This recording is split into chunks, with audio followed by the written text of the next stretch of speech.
भक्तों के चरित्रों का मनन करने से बहुत बल मिलता है। ध्यान पूर्वक सुने। एक प्रेम निधि नाम के महापुरुष हुए हैं। उनके हृदय में भगवत सेवा के प्रति बड़ी निष्ठा। ये आगरा में रहते थे प्रेम निधि जी, और ललित त्रिभंगी लालजू की सेवा करते थे। अब वहां थोड़ा म्लेच्छों का ज्यादा बाहुल्य उस समय है, तो रात में निकलते थे यमुना जल लाने के लिए, क्योंकि यमुना जल सेवा में प्रियालाल बहुत पसंद करते हैं। अब भी बिहारी जी को घड़ा जाता है यमुना जल, वो अंधेरे में जाते हैं। वो संत पहले जब परिक्रमा लगाते थे रोज दर्शन मिलते थे। वो स्नान करके और गीले कपड़ों से ही ऐसे घड़ा लिए हुए, कोई भी छू ना पावे, ऐसे बचते हुए वो बिहारी जी के स्नान के लिए जाते थे। यमुना जल रोज अपने ठाकुर जी के लिए श्री प्रेम निधि जी लाया करते थे, और अंधेरे में रात्रि में निकलते थे कि कहीं कोई म्लेच्छ धर्मावलंबी छू ना जाए, जिससे हमारी सेवा पवित्र ना हो जाए। बड़ा भाव, सारा खेल भाव का है। अब रात भर वर्षा, जैसे वर्षा के दिनों में, और बिजली कड़क रही है, बादल छाए हुए हैं, पैर रखने की भी जगह नहीं दिखाई दे रही, और कोई पक्के मार्ग होते नहीं थे, रज के मार्ग थे, तो खूब कीचड़ हो गया था यमुना जी तक। आपको बड़ी चिंता हुई कि अगर कहीं अंधेरे से बचने के लिए प्रकाश का इंतजार करते हैं तो सुबह हो जाएगा, कोई न कोई म्लेच्छ छू जाएगा, हमारे ठाकुर की सेवा लायक जल नहीं रह जाएगा। अंधेरे में जाएं तो कुछ दिखाई ही नहीं दे रहा कि किधर जाऊं। और पहले आधुनिक जैसे टार्च ये सब ये नहीं होते थे। कभी प्रकाश की कहीं विशेष व्यवस्था हुई और सुविधा हुई तो मशाल आदि जला, और टार्च हो, लालटेन हो, ये सब व्यवस्थाएं नहीं थी। कीचड़ में फंस गया तो फिर गिर पड़ूंगा और जल भी गिर जाएगा, तो कैसे सेवा बने। अब हमारे पास प्रकाश की कोई व्यवस्था तो है नहीं, पर कुछ भी हो ठाकुर जी के लिए जल तो लाएंगे। हम सेवा में त्रुटि नहीं होने देंगे कि प्रकाश का इंतजार करके जाए और कोई छू जाए, तो ऐसा नहीं। आप बाहर निकले दरवाजे के, हिम्मत की, आप कुछ भी हो, समय हो रहा है। हमने संतों को देखा है, जैसे शैनपुर में रहते थे, संतों को देखा है कि अगर वो 2 बजे उठते हैं तो स्वास्थ्य ठीक ना हो तो बात नहीं तो ठीक 2 बजे वो लघु शंका के लिए निकले, बाहर आसन में बैठे, ठीक 4 बजे गंगा जी में खड़े हो गए। मतलब सालों की दिनचर्या, 1 मिनट की दिनचर्या में फर्क नहीं। गुरुदेव भगवान की जो दिनचर्या है, 10 वर्ष तो नजदीक रह करके कृपा की उन्होंने, एक दिनचर्या है, 12 महीना एक दिनचर्या है। आप अभी देख, घड़ी मिला के देख लीजिए, एक दिनचर्या है। हम लोगों का कभी ऐसा कभी ऐसा कभी नहीं। साधु का एक नियम होता है, उपासक का एक नियम होता है, भक्ति की एक दिनचर्या होती है। किसी दिन अष्टपहर सेवा, किसी दिन दोपहर सेवा, किसी 2 दिन सेवा नहीं, ऐसा नहीं। किसी दिन 20 माला, किसी दिन 50 माला, किसी दिन 1 भी माला नहीं, 5-5 दिन नहीं, ऐसे नहीं। भजन ऐसे सिद्ध नहीं होता, भगवत साक्षात्कार ऐसे नहीं होता। अब बाहर निकले, घोर अंधकार, बिजली कड़क रही है और वर्षा हुई है, सब कीचड़मयी भूमि, अंधेरा, दिखाई नहीं दे रहा किधर जाऊं। दरवाजे के बाहर निकले तो रास्ते में देखा एक मशाल लिए हुए 14-15 वर्ष का बालक खड़ा हुआ है, लाल रंग की पाग बांधे, लाल रंग पाग जाल बांधी अनुराग तापे, जोरदार तुर्रा रुरे बनक विशाल है, झंगा झूमदार झल झल के फेटा, जूती जरद लपेटा गरे, गेरे गुंज माल हैं, चमकत हैं चूरा चारू चंचला से चौहू कौंद, ऊंचो कियो बाहु तामे अमल मशाल है। मंद मंद बाल आगे, आगे चलो जात लोल, भक्त प्रणत पाल करी करत निहाल है। देखा कि दरवाजे के कुछ कदम आगे एक बालक खड़ा है, उसकी बाजूबंद आदि प्रकाशित हो रहे हैं, लाल पाग है, कुंडल है, गुंजा की माला है और नीचे पीतांबर की फेट बांधे हुए ऐसे मशाल लिए। बोले नहीं, देखे नहीं प्रेम निधि की तरफ, और 10 कदम आगे ही चल रहे हैं जिससे प्रकाश मिलता जाए।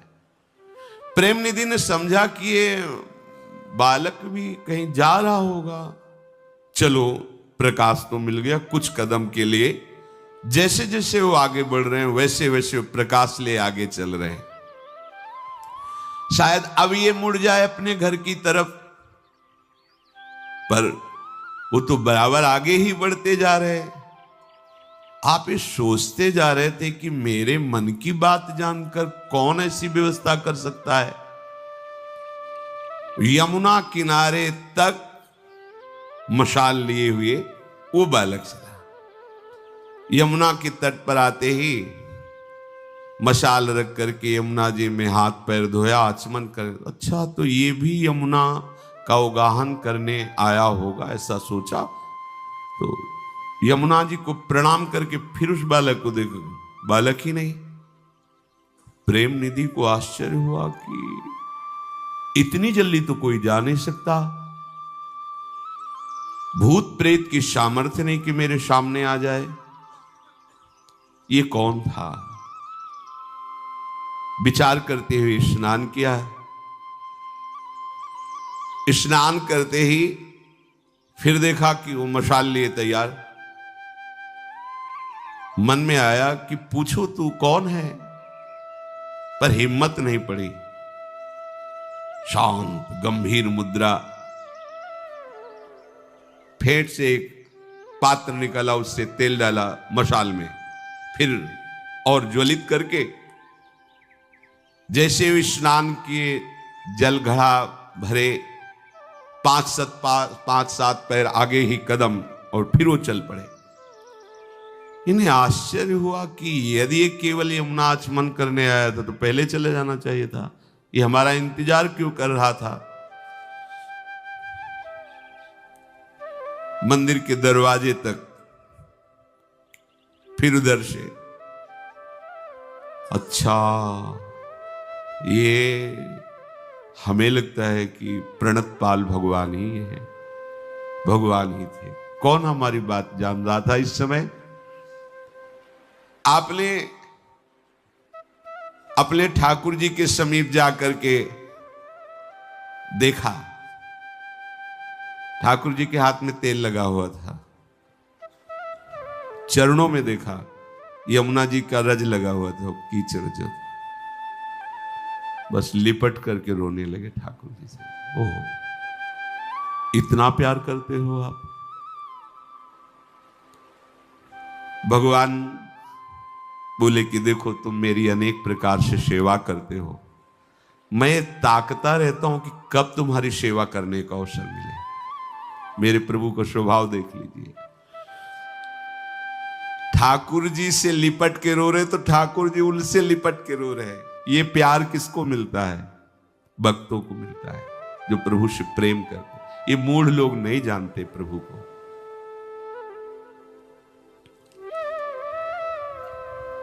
प्रभु श्याम सुंदर की आंखों से आंसू निकल रहे हैं। देखो भक्त लिपट के रो रहा है, भगवान के आंसू चल रहे हैं, क्योंकि प्रीति की रीति रंगीलो ही जाने। प्रेम की ऐसी छकन अवस्था, अब जब ये बैठ करके अपने ठाकुर जी की वार्ता करते तो जो सुनता लुभायमान हो जाता। जैसे किसी के मां के लाडले का पत्र आवे और वो किसी से कहे भैया सुना दो क्या लिखा है, तो वो जो पत्र पढ़ेगा केवल पढ़ देगा, कोई उसके अंदर फर्क नहीं पड़ेगा, लेकिन फर्क मां को पड़ रहा है। सुख और दुख का। बच्चा कैसा है, अगर वो लिख रहा है आनंदित, उसके हृदय में बड़ी शीतलता, बड़ा आनंद अनुभव। जरा भी दुख की बात उसको पढ़ने वाले को कोई फर्क नहीं पड़ेगा। ऐसा कथावाचन विशेष लाभदायक नहीं होता। कथावाचन का संबंध स्वयं प्रभु से होना चाहिए। अपने प्रभु की बात कर रहे हैं। श्री रामचंद्र डोंगरे जी महाराज, आंखों में आंसुओं की वर्षा हो रही है, उन्मत्त आंखें और भगवत कथा 7 दिन तक जितने श्रोता होते उनको लगता है निरंतर चलती रहे, बंद क्यों होती है कथा? क्यों? क्योंकि हृदय से संबंध, अपने प्रीतम की बात कर रहे हैं। अब जो पत्र बांच रहा है उसका संबंध तो नहीं है ना उस पुत्र से, तो वो ऐसे बांच दिया पूरा। लेकिन उस मां जिसका संबंध, एक एक शब्द सुन रही है और उसका प्रभाव पड़ रहा है, हाँ सुखी है, हाँ अच्छा है, भगवान ऐसी कृपा करते हैं उसका हृदय से। ऐसे ही जो प्रेमी जन जब भगवत चर्चा करते हैं तो उनका प्रभाव हृदय का परिवर्तन कर देता है। प्रेमी भक्त प्रेम निधि जी, कोई भी भक्त बिना भगवत चर्चा के नहीं रह सकता। ये नशा होता है भक्तों का। वो किसी को नहीं सुनाएंगे तो भगवान को ही श्रोता बना के बैठा लेंगे, उन्हीं को सुनाएंगे। नशा होता है। अगर ये नशा नहीं है तो अभी रंग नहीं आया है। भगवत चर्चा करने का नशा, ये हमने देखा है। भगवत कथा सुनने का, सुनाने का नशा, कोई मिले ना मिले, लोग बचते हैं फिर कि फंस गए तो घंटा आध घंटा तो वार्ता होगी, छोड़ेंगे नहीं। ओ प्रभु ऐसे, प्रभु का नाम ऐसा, प्रभु की महिमा। जब ये कथा कहते तो श्रोताओं को ऐसा लगता कि मेरा मन उसी में डूब रहा है, उसी लीला में डूब रहा है, प्रभु के रूप में डूब रहा है। सब भाव में भर जाते तो बड़ी भीड़ इकट्ठा होने लगी। तो जो दुष्ट लोग होते हैं, ये बहुत गरिष्ठ पदार्थ है कथा। एसिडिटी हो जाती, जिनके लीवर कमजोर होते हैं, खट्टी डकारें, एसिडिटी, हजम नहीं, छाती में जलन। जब ये यश कीर्ति बढ़ती तो बहुतों को एसिडिटी हो जाती है, छाती में जलन होने लगती है। अब उस छाती की जलन को बुझाने के लिए कथावाचक और कथा की भीड़ को हटाने के लिए हर उपाय करते हैं। उनको ये पता नहीं कि भगवान का महामंगल मूड में पावन चरित्र, उनकी महिमा, उनके सिद्धांतों का वर्णन जगत मंगल के लिए होता है। इसमें विघ्न डालने का मतलब लाखों जीवों के सतमार्ग पर विघ्न डालना। तो तुम्हारी दुर्दशा क्या होगी? एक वैष्णव को विघ्न डाल दो तो तुम्हें नरक मिलेगा। फिर लाखों लोग जिनकी बातों से मंगलमय प्रभु की स्मृति में डूबना चाहते हैं, उनमें विघ्न पड़ जाएगा तो तुम्हारे पुरखे भी जो होंगे ना, पितर, वो भी नरक चले जाएंगे। ईर्ष्यावश कुछ लोगों ने संगोष्ठी बनाई। अब कौन सा पॉइंट रखा जाए? जैसे अपने लोग सोचते हैं ना, अब कौन सा पॉइंट रखा जाए जिससे इनकी भजन में रुचि हो, ऐसे अब कौन सा पॉइंट रखा जाए जिससे इनके भजन में बाधा हो। तो बादशाह के पास 20-25 लोग मिलके गए और उन्होंने कहा कि देखो, हम शास्त्रों का रहस्य जानते हैं और आप यहाँ के बादशाह हैं। अब आपके राज्य में दुर्भिक्ष पैदा हो जाएगा, महामारी पैदा हो जाएगी, क्योंकि बड़ा अधर्म हो रहा है। तो म्लेच्छ बादशाह था, क्या धर्म हो रहा है? बोले जो प्रेम निधि है ना, हाल में बैठाल करके बहुत सी स्त्रियों के साथ दूषित बर्ताव करते हो, घंटों दरवाजा बंद रहता है, और जहां ऐसा कुछ होता है वहां सब महापाप होता है। बादशाह को ऐसा भड़काया कि क्रोध से युक्त हो गया। उसने तुरंत अपने सैनिकों को आज्ञा दी, जाओ और प्रेम निधि को जैसी भी स्थिति में तुरंत पकड़ के यहां लाओ। महाप्रभु चैतन्य देव जी जब श्रीवास के घर में कीर्तन करते तो दरवाजा बंद कर देते थे, क्योंकि बहिर्मुख लोग पुरुष एकाग्रता पूर्वक रसमय कीर्तन या रसमय कथा में विघ्न पहुंचाते हैं। अब ये थोड़ी थोड़ी देर में उठ के चलने लगो, बातचीत इधर उधर, कुन्न फोन आदि, तो विघ्न पड़ता है। ये दरवाजा बंद कर दिया। अब जो दुष्ट लोग थे, अब रात्रि में हरि बोल भाव में आकर के जब चीखते तो उनकी सबकी नींदें, अब बज रहे हैं मृदंग, हरि बोल हरि बोल। तो आसपास वाले लोगों को, जो भक्त थे, वो तो कृतार्थता का अनुभव करते थे कि हम भजन नहीं करते फिर भी कान में भगवान नाम पड़ता है। नहीं तो लोगों को जलन होती है, सोने ही नहीं देते, मजीरा और मृदंग और नाम कीर्तन ये बोलते ही रहते हैं। तो वृंदावन सोने के लिए आए हो क्या? वृंदावन तो भगवत प्राप्ति के लिए भाई, भगवत प्रेम के लिए, महापुरुषों का अवतार भक्ति का विस्तार करने के लिए। तो लोग जानते हो क्या करते? 2-4 नींबू दरवाजे में काट के सेंदूर एंदूर ऐसे रख देते और सबको दिन में दिखाते कि देखो भीतर स्त्रियों को लेके पता नहीं क्या क्या होता है, और ये देखो ये सब नींबू ऐसा। अब काजी से शिकायत कर दी। काजी तो वैसे ही हमारे धर्म के विरुद्ध, उन्होंने फौज जाएगी और सब कीर्तनकारियों को बांधकर दंड देगी, ऐसा उन दुष्टों को बता दिया। दुष्ट लोग पूरा प्रचार किए। तो जो कुछ कच्चे भाव के थे वो कीर्तन में भी नहीं जाने लगे। भैया महाप्रभु ने पूछा आज सब आए नहीं, तो बोले वो फौज आएगी काजी की। ऐसा बोले हरिनाम कीर्तन करने वालों को डरना नहीं चाहिए। चलो आज दरवाजे के अंदर कीर्तन नहीं, आज पूरा नगर कीर्तन होगा। महाप्रभु जिस समय, महाप्रभु प्रेम मूर्ति, जिस समय कृष्ण बोलते थे तो वातावरण कृष्ण प्रेम में हो जाता, पशु पक्षी नाचने लगते थे। पावत ही तिनको दरस उपजय भजनानंद। महाप्रभु चैतन्य देव पूरे नगर कीर्तन में करते हुए काजी के दरवाजे पे रुके जाके हरि बोल। वो ऊपर से देखा कि हमें तो फौज तैयार करके वहां ले जा लेती, ये फौज तो यही ले आए दरवाजे पर ही। नाम कीर्तन का प्रभाव, महाप्रभु की दृष्टि उतर के आया, साष्टांग दंडवत है, वो भी हरि बोल हरि बोल। क्या क्या बिगड़ पाओ? प्रेम निधि को बांध लिया गया। अरे तुम दुराचार करते हो, ऐसा वैसा। उस समय प्रभु को जल पिलाने के लिए शीतल जल झारी लेके जा रहे थे, तो बादशाह का हुक्म था तुरंत हाजिर किया जाए। तो कठोर आज्ञा के कारण उनको बांध लिया गया। तो ऐसे जल झारी भगवान की तरफ ले जा रहे थे, छिन गई और उनको बादशाह के सामने पहुंचाया गया। बादशाह ने पूछा ये क्या करते हो तुम? स्त्रियों को बुलाकर सबको इकट्ठा करके गंदे आचरण करते हो। तुम हमारे देश में ऐसा गलत कार्य नहीं कर सकते, ये महान अन्याय है और इसमें तुम्हें दंड दिया जाएगा।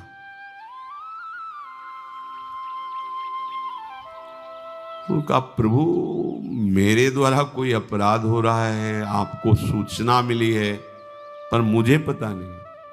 मेरे द्वारा अपराध हो रहा, मेरे को पता नहीं। हम तो अपने प्यारे की चर्चा करते हैं और सब प्यारे के ही बच्चे हैं, चाहे स्त्री हो चाहे पुरुष हो, सब बैठ करके सुनते हैं। प्रेम निधि जी की प्रतिष्ठा को देखकर दुष्टों ने बादशाह को ऐसा भर दिया था कि इनकी प्रार्थना का कोई प्रभाव नहीं हुआ। प्रेम निधि जी भगवत चर्चा के प्रभाव से स्वयं की ऐसी स्थिति और बहुत से ऐसे भक्तों की स्थिति थी जो भगवदाकार थी। इनको और कोई कष्ट नहीं था, बस मन में एक कष्ट था कि हमारे ठाकुर जी प्यासे बैठे हैं, जल पिलाना था और ये हमें पकड़वा मंगाया। बादशाह ने कहा कि ठीक है, तुम्हारी बात जो तुम कहते हो, हम केवल कथा कहते, भगवत चर्चा करते, नाम कीर्तन करते, लेकिन तुम्हारे ही नगर के लोगों ने तुम्हारी चाल को देखा है। अब तुमको हम बख्शेंगे नहीं, तुम्हें दंड देंगे। जाओ इनको तन्हाई में बंद कर दो, कठोर सजा। और जब तक हम पूरा सही निर्णय नहीं कर लेंगे जांच, तब तक इनको दंड दिया जाए। अब उनको हथकड़ी बेड़ी डाल करके, तो ऐसा होता है। कबीरदास जी का जब यश हुआ तो काशी के जो विद्वान जन थे, पता नहीं होता कि ईर्ष्या एक कितना बड़ा रोग है, इसलिए महापुरुषों ने कहा है कंचन तजना सहज है, सहज तिया का ने, मान बड़ाई ईर्ष्या दुर्लभ तजना है। ऐसे महान भक्त कबीरदास जी की मां को अपने पक्ष में कर लिया। उनसे कहा देखो तुम समझती हो ना, ये राम राम कह करके और भक्तों में सब लुटाता रहता है, तुम तो समझती हो ना। ओ भोली भाली, अगर आप हमारा साथ देंगे तो तुम्हारा पुत्र तुम्हारा हो जाएगा। अभी तो सब कैसे सा, बस बादशाह के सामने जो हम कहते जाए तुम ऐसे सर हिला देना, हाँ बस। ओ बादशाह म्लेच्छ धर्मावलंबी तो उसके पास जाके कहा इनकी माँ से पूछ लो। क्यों माता जी? तो उनका हाँ बस, अब किसके प्रमाण की, बंदी बना के लाओ। कबीरदास जी को बंद, हाथी से कुचलाओ इसको। अब हाथ ऐसे बांध दिए गए, सर ऐसे नीचे झुकाए हुए, मत वाले हाथी से कुचल। जो कुचलने के लिए बबर शेर मानो बैठा है, चीख कर हाथी वापस आता। आग पे डालो, जैसे प्रहलाद जी को ऐसे भक्तराज कबीरदास जी को भी आग। ये इनाम मिलता है भक्तों को, डरना नहीं। ये हम तुमको नहीं मिलता है, ये बड़े लोगों को मिलता है जो प्राण समर्पित किए हुए जगत मंगल के लिए होते हैं। उन भक्तों के जीवन में ऐसा, अपने लोग तो बहुत छोटी चिंगारी है, इनमें क्या होना है। जो जाजुल्यमान जिनकी भक्ति, जिनके प्रताप से प्रांत के प्रांत भगवत भक्ति में मगन हो जाते हैं, ये माया उन पर विशेष आक्रमण करती है कि हमारा प्रभाव शून्य करने वाला ये है, तो इसका प्रभाव हम शून्य करेंगे। पर ऐसा नहीं होता। अग्नि चंदन की तरह शीतल हो गई। जब बादशाह ने प्रभाव देखा तो चरणों में गिरे। हमें लगता है ये विपरीतता भक्तों के जीवन में भक्तों का यश प्रकट करने के लिए आती है। ये जो भगवत विरोधी जन होते हैं, ये डंडे का काम करते हैं। भक्तों के यश रूपी झंडे में विरोधी डंडा आवश्यक है, तभी जय होती। किसी भक्त का प्रकाश हुआ है तो विरोधियों के द्वारा ही हुआ है। कैद खाने में जाकर के प्रेम निधि को बंद कर दिया। अब बादशाह जब सोया जाकर के, तो हमारे ठाकुर जी मोहम्मद साहब के रूप में गए। इससे पता चलता है कि दो नहीं है, परमात्मा एक ही है। चाहे उसे ईश कहो, गॉड कहो, अल्लाह कहो, राम कहो, कृष्ण कहो, वो एक ही है। ये जो लड़ाई झगड़ा ये सब बुद्धि की कमजोरी है, भक्ति की कमजोरी है। नहीं, सच्ची में प्रभु एक ही है। तो हमारे भगवान श्री श्याम सुंदर जी मोहम्मद साहब का रूप रखा। इसमें लिखा है कि सोयो बादशाह निसियाए के स्वप्न दियो, कियो वाको इष्ट भेष, कही प्यास लागी है, पीवो जल कही आब खाने ले बखाने, तब अति ही रिसाने को पियावे को रागी है। फेर मारी लात रे सुनी नहीं बात मेरी, आप फुरमाओ जोई प्यावे बड़ भागी है। सोते तय ले कैद करो सुनी, अरवरो डर्यो भर्यो ही भावमति सोवत ते जागी है। मोहम्मद साहब गए, एक लात मारा बादशाह के, उठ, बहुत जोर से प्यास लगी मुझे। बादशाह ने कहा कि वो आप खाना किसी को कहते हो? बोले उसमें जल रखा हुआ है, आप पी लीजिए। फिर एक लात जमाई और कहा मुझे प्यास लगी है, मुझे पानी प्रेमी के हाथ से पीना होता है। अरे मूर्ख, तूने मेरी बात नहीं सुनी। बादशाह ने कहा आप आज्ञा करें, कौन प्रेमी है उसी के हाथ से आपको जल पिला दे। उनका जो हमारा प्रेमी है तो उसको तुमने कैद खाने में बंद कर रखा है। बहुत डर गया बादशाह। प्रेम निधि? हाँ, वो मेरा प्रेमी है।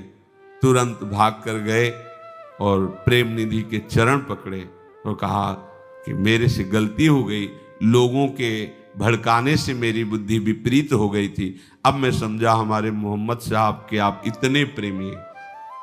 आ शब्द ब्रह्ममय है, कई बार सत्संग में कहा है। जैसे का, खा, गा, आ, जैसे सर्वम खलमिदम ब्रह्म, तो हर अक्षर पे आप आ को देखिएगा, आ ब्रह्ममय है। तो कहीं भी आ हो ब्रह्ममय है, इसीलिए सर्वम खलमिदम ब्रह्म। हमें कहीं द्वेष नहीं करना, कहीं नफरत नहीं करना। मेरे ही प्रभु के सब पर्यायवाची नाम हैं। जितने भी नाम हैं, जितने भी उपासक हैं, सब प्रणाम योग्य हैं। बस ये है कि वो अपनी उपासना के मर्म को नहीं जानते। कोई भी उपासना, किसी को दुख देना, किसी की हिंसा करना, किसी को नाना प्रकार से प्रताड़ित करना, ये कोई शास्त्र, कोई आचार्य, कोई महापुरुष नहीं कहता। बस हम वो नहीं समझ पाते और हमारे हृदय में कठोरता आ जाती है और हम समझते हैं दूसरों की हिंसा करके, दूसरों को निराश करके, दुखी करके हम अपने आराध्य देव को प्रसन्न कर लेंगे। भूल है। जिसे तुम मार रहे हो, जिसे तुम दुख दे रहे हो, तुम्हारा आराध्य देव ही है। इस लीला में भगवान ने दिखाया कि उपासक को जैसा भाव वैसे ही मेरा अनुभव होता है। अगर आप प्रभु की सेवा कर रहे हो तो प्रभु आपके सेवक बनकर मशाल लेके चले। आप प्रभु के लिए रो रहे हो तो प्रभु आपके लिए लिपट के रो रहे हैं। आप प्रभु के लिए जीवन अर्पित किए हो तो प्रभु अपने विविध रूपों से आपको बचाएंगे, आपको सुख देंगे। इसीलिए भगवान कहते हैं ये मूर्ख लोग मुझ महामहेश्वर को भी मनुष्य मानकर मेरी अवज्ञा करते हैं। हमें भगवद वाणी का आदर करते हुए भगवान की आज्ञा में चलना है। मन वचन कर्म से ऐसी चेष्टा करनी है कि इसी जन्म में हमें लाडले प्रियालाल के दर्शन हो जाए, हमारा जन्म मरण चक्र रुक जाए, हम प्रभु के धाम के नित्य निरंतर वासी हों, श्यामा श्याम की श्रीअंग सेवा का हमें अधिकार मिले। और ये मिलेगा क्योंकि इसीलिए प्रभु ने हमें सौभाग्य दिया है। खूब भजन करो, गंदी बातें सुनो मत, गंदे आचरण करो मत, गंदा भोजन मत करो, गंदे व्यक्तियों का संग मत करो और नाम जप करो तो इसी जन्म में भगवत प्राप्ति हो जाएगी। श्री राधा वल्लभ लाल की।